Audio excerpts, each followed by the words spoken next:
C'est une petite phrase passée un peu inaperçue. Elle exprime tout haut ce que beaucoup disaient tout bas depuis 48 heures. Une phrase signée Jean-Claude Juncker, le chef de file des ministres européens des Finances. L'Europe s'apprête à changer de pied face à la Grèce. Elle est en train de se résoudre à un défaut de paiement important. En clair, la moitié de la dette pourrait être effacée. À Bruxelles, François Baudonnet, Bertrand Catrice. Jean-Claude Juncker, ici à droite, est d'ordinaire un homme discret. Mais hier soir, coup de tonnerre. Sur le plateau d'une télévision autrichienne, le patron de la zone euro semble révéler en direct la teneur des discussions secrètes sur la Grèce. Il a déjà été décidé que la Grèce aura une faillite partielle de 21%.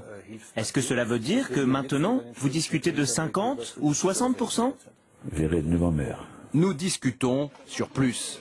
Juste après l'émission, l'entourage du président de l'Eurogroupe essaye de rectifier le tir et parle d'un malentendu. Mais à Bruxelles, ces propos n'étonnent personne, car depuis plusieurs jours, il se murmure avec insistance que les grandes capitales européennes discutent en coulisses d'un allègement de la dette grecque bien supérieur à ce qui avait été décidé fin juillet. La faillite partielle de la Grèce ne serait plus de 21% seulement, mais d'au moins 50%. Les décisions qui sont en train d'être prises arrivent enfin en phase avec la réalité économique qui est qu'il n'y a aucun chemin de sortie de crise pour la Grèce sans cette restructuration.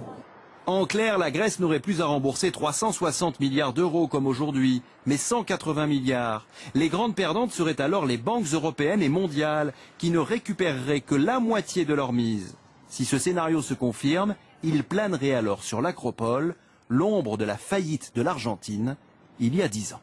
Bonsoir François Baudonnet, en vous retrouvant en direct. Ce défaut de paiement, c'était une idée exclue il y a quelques semaines encore. C'est donc un virage à 180 degrés. Oui, et c'est un virage opéré sous la pression de la réalité. Pourquoi? Eh bien parce que depuis l'été, la situation économique s'est considérablement dégradée. Les dirigeants européens viennent tout juste de réaliser que le premier plan de sauvetage de la Grèce, 110 milliards d'euros, a été insuffisant, que le deuxième plan, 159 milliards, a lui aussi été insuffisant, et qu'il faut donc un plan B. Alors, c'est une décision qui n'est pas facile à prendre, vous l'imaginez. Je dirais même que c'est un tabou qui est en train de tomber. Car si l'Europe accepte cette faillite partielle de la Grèce, eh bien les banques du vieux continent seront touchées de plein fouet. Il faut donc qu'elles soient fortes, c'est-à-dire recapitalisées. C'est ce qui est en train de se jouer. Comme les Européens n'ont pas réussi à empêcher le tsunami grec, eh bien ils sont en train de construire en toute hâte de simples digues avec leurs banques.